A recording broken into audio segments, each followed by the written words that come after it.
Ever since the release of A Flash of Two Worlds in 1961, the multiverse has been a prominent plot device employed in a wide variety of fiction, allowing for such infinitely creative possibilities, such as what-if stories, branching continuities, and most importantly for this video, crossovers and cameos. When properly handled, a multiverse can greatly enhance a story's scope and allow for endless possibilities of settings, character dynamics, and messagings. However, just like its barely distinguishable at this point older cousin time travel, in the hands of less caring writers, the multiverse can easily collapse under thousands of inconsistencies. And nowhere is that better exemplified than in these three films. Before I explain where those movies go wrong, I need to explain how the multiverse is supposed to work. Just like all speculative fiction tropes and devices, for a multiverse to make any sort of sense, it needs a consistent set of foundational rules. The most common set of rules is the many-world interpretation, which states that every possible outcome of an event is real in its own separate universe, and that even the smallest of actions can splinter into their own realities, creating an infinite number of universes. This one tends to make the individual universes feel less important, but it does allow for the most character dynamics. This is the explanation used in stories such as the DC Crisis of Infinite Earths, Everything Everywhere All at Once, the Henry Stickmin franchise, and the MCU. Sometimes. 'Cause I've looked, and 'cause I never dream. Other types of rule sets include a big split event, where an unlimited number of universes are made by one or several specific events. Examples include The Legend of Zelda, plenty of time travel plots in general, Marvel Comics, and the MCU. Sometimes. The final one important for this video are alternate dimensions. These universes typically have no explanation for existing and can be radically different to each other, from having different laws of physics, having different matter compositions, and pretty much everything else really. Alternate versions of characters in these universes may also be completely unrecognizable, may not even share the same names, or may not even exist. Because of this, it allows for the most creativity, but also loses out on some of the familiarity and potential character dynamics. Stories that use this include the Spider-Verse films, Futurama, Rick and Morty, and of course, the MCU. Joking aside, alternate dimensions are able to logically coexist with other multiverse types, as long as it's made clear that they aren't created or accessed in the same way. A good example of this is the Link to the Past games, where the Dark World and Lorule are able to exist alongside the main timelines.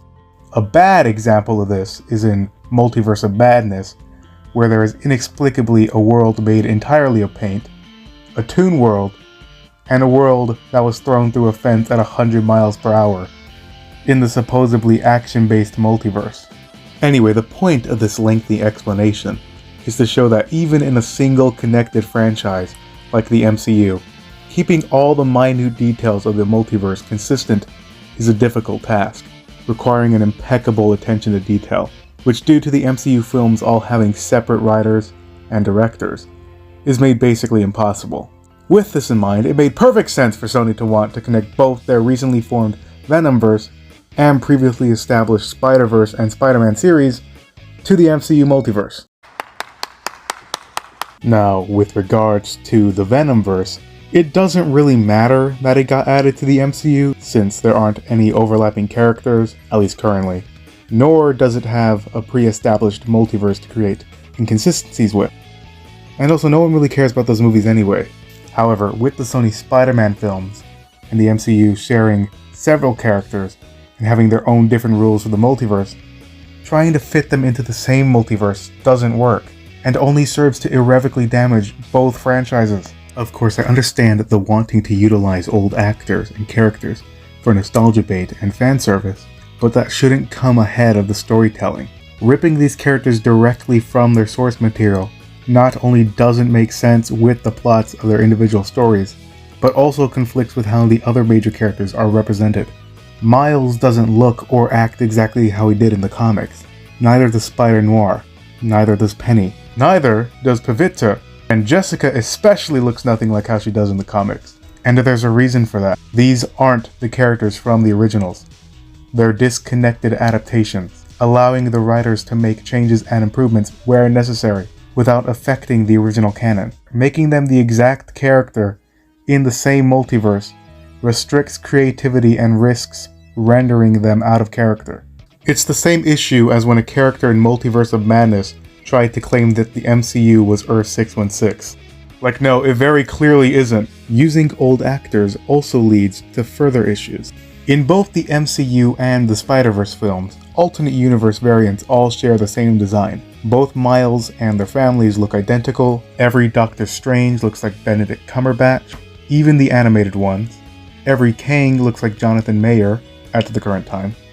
And every Peter Parker, regardless of their art style, looks the same, except these three. Why? What is the in-universe explanation? The MCU writers tried to claim that the further a specific universe is to the sacred timeline, the more distinct they would look, which, I don't know. I don't see how any action could possibly make one Peter look like Tobey Maguire and another look like Tom Holland, unless these are two different characters who just happened to share the same name, same origin, and same general relationships. I honestly don't know which is the largest stretch. The Spider-Verse canon does kinda have a potential counter-argument though, since there is Lego Peter, whose art style is so different it's technically impossible to say whether he looks the same as the others. This argument would have also held true for the live-action Peter. I guess Andrew mostly looks like the other Peters in his own art style, but since the MCU was confirmed canon in the series, the two other Peters are as well, so that's a moot point. Additionally, in the Spider-Verse world, all the characters retain their art style when brought to other worlds. Spot is still animated in the live-action Venom scene, Hobie has whatever this art style is throughout all the worlds. The only exception is when Miguel was transported to Earth 67 and takes on the look of the old cartoon, which it's an end credit meme, so it's forgivable.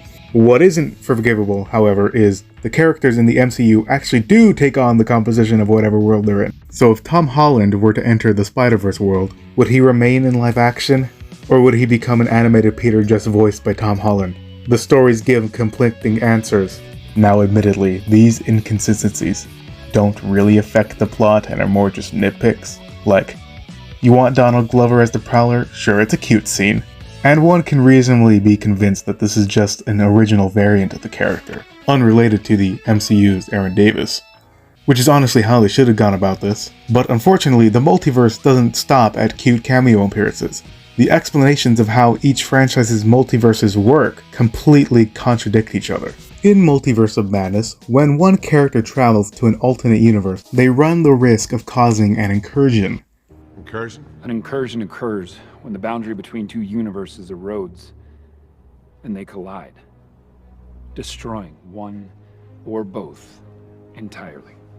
Such a concept is nowhere to be seen in Spider-Verse. The alternate reality characters don't appear to have any effect on the different worlds they travel to. The only issues they do face is the glitching, caused by their molecular structures being different, which is easily cured by the bracelets. Glitching is obviously not an issue in the MCU since their molecular structure changes to match that of the new universe they enter. On a side note, I've heard people theorize that the reason the MCU characters don't glitch is because they weren't transported because of the collider, and instead travel because of America's unique one-of-a-kind portal power, which I think is putting too much faith in the writers to have consulted each other when creating these worlds. They obviously just paid no regard to what each other were doing. What should be an issue for them are the canon events introduced in Across. No Way Home ends with the three Peters curing all the villains of their villainy and then sending them back home, which should obviously be considered massive breaks in the canon. Likewise, MJ dying would also likely be considered a canon event, which is disturbed by Garfield. The MCU and the two Sony Spider-Man universes should therefore be triply destroyed by this point. Of course, you could say that what Doctor Strange did at the end of the movie with forcing everyone to forget Peter's name corrected the canon break. But yeah, now I'm sure that caused more issues than it solved. Even more ridiculous is that back in Loki, the MCU did have its own sort of canon event, with the TVA, or Time Variance Authority, manually destroying any timeline they felt strayed too far from the sacred timeline.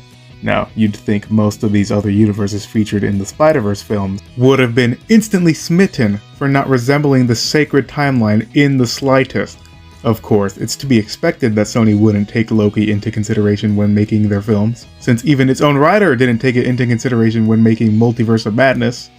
What If also had its own similar concept with the absolute points, but those seem more like actual impossible events due to the chance of creating actual paradoxes, while the canon events are completely arbitrary and mainly serve to connect the Spider-Man's journeys together. In any case, no matter how you stretch it, the two franchises simply are unable to coexist. In conclusion, I think it was a pretty short-sighted and ultimately terrible decision to connect the MCU and Spider-Verse multiverses together. None of these inconsistencies or questions would exist if both studios didn't feel the need to combine the continuities. In my personal opinion, what should have been done was erase Loki from the face of the earth, have No Way Home focus more on telling a good story instead of just being a vehicle for fan service, have the TVA and Multiverse first appear in Multiverse of Madness as either the main conflict or ending stinger, leaving Wanda as a good guy until later on, like you originally planned, and most importantly, keep Spider-Verse in a completely separate continuity. Let stories stand on their own again. Not everything needs to be connected. If you agree or have other thoughts, I'd love to hear them in the comments. And until next time, have a nice weekend.